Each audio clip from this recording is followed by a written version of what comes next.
How's it going, everyone? The Shadow Master's back in town. Today we got some choppy Neurofunk basses. Let's have a little listen to the loop.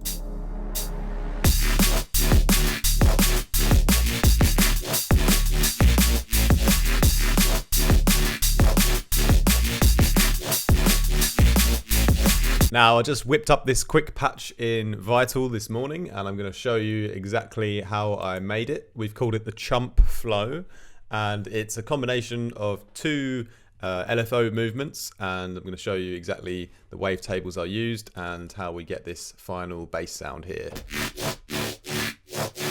So it's quite a nice kind of movement and nice texture to it. So we basically have a few things that are important. If we just take a look at this patch, I'm going to turn off the effects quickly, and I'm going to turn off the filters here, and we still have this kind of movement going on. And what we've actually got is simply we have a saw wave on oscillator 1, a sine wave on oscillator 3, and then in the middle we have the frequency modulator oscillator, which is a pulse width wave which has been high passed. So if we listen to it on its own, it's just this kind of like ringy, high pass noise. But we're just turning the level down, and we're using that as a carrier. So the saw is going to be modulated by this, and also the sine wave is going to be modulated by this. Another thing to note about this one is it also has some unison to it, so it's providing some width where the other oscillators are in mono. So this width is being introduced via the carrier here, and also it has some noise on it, which is ring modulated from the white noise sample. So we are introducing some width and some noise into our main oscillators, oscillator 1 and 3, via this carrier. So if we go into oscillator 1, just a basic saw wave, and to get this movement, well, we must turn the level back down from our carrier signal because we don't want that. So to get this choppy movement, I've made a very simple kind of up and down LFO pattern here, which is set to trigger mode. So every time we play a new note, it starts again. And we've just tracked this LFO to the level, so it's the volume that's being affected.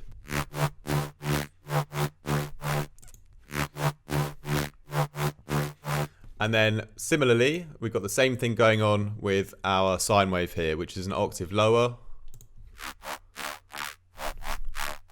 So when they're together, we have a bit of that low sine wave kind of sound and a bit of that kind of melodic saw sound, both being modulated by the carrier, of course. And the phasing is always turned off, so every note is always going to sound the same. Now we're going to improve the actual sound design of it by creating a new LFO. So we go down here to LFO 2, and I've actually copied the first one, and you can save the LFOs here. If you just right click and you click save to LFOs, and I've named it Chumpy Flow. And then down here on LFO 3, I've gone here and I've gone to user and selected my Chumpy Flow here. And then it's exactly the same pattern, but on this one, I'm just gonna turn down the speed. So it's like we have two LFOs doing the same pattern, but one of them is at sort of half the speed. And so this LFO 3, which is at half the speed, I'm going to use this to modulate a few different parameters, which are going to change the course of the sound sort of throughout the pattern, but not in time with the choppiness. So every little different choppy hit is going to sound a little bit different. So we're just using this one to add in some variation. And the main things I've applied this to are going to be the filters, which we'll get to in a minute, and also a few of these just extra effects on the wavetables that just change the shape of the sound.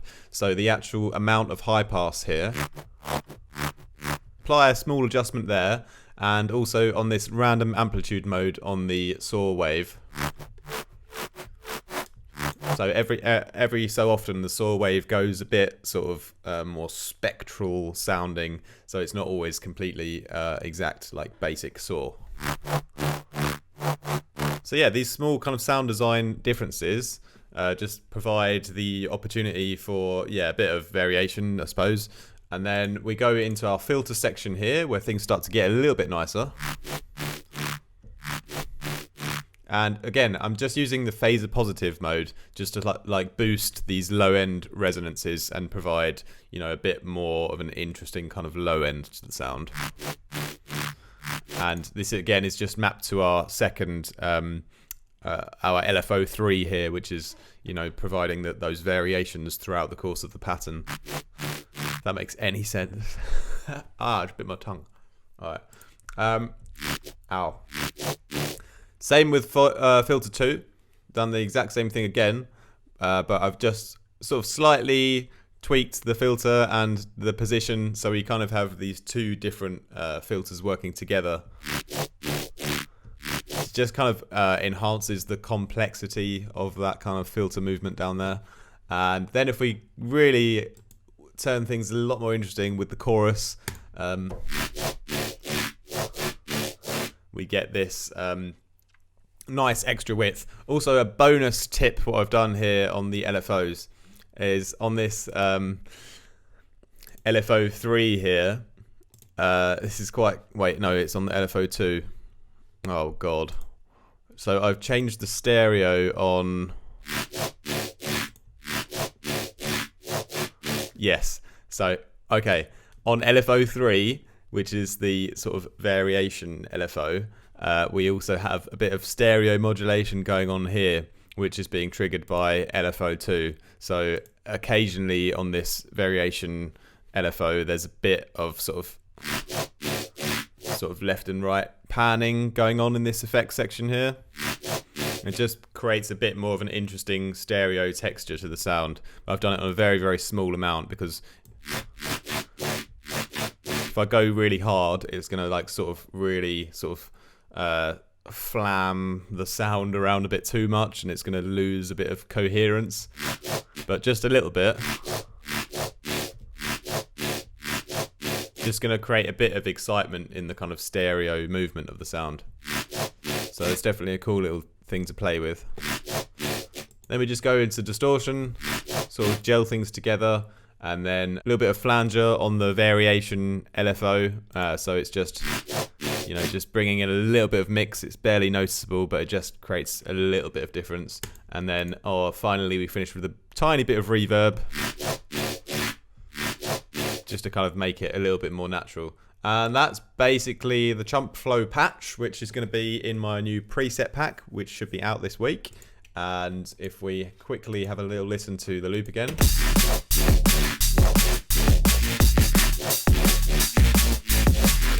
I've layered a nice fat sub underneath, which will also be in my preset pack. And the drums are from Lout samples, which you can save money if you use my discount code, Lout Artifact. The link for those samples are down below.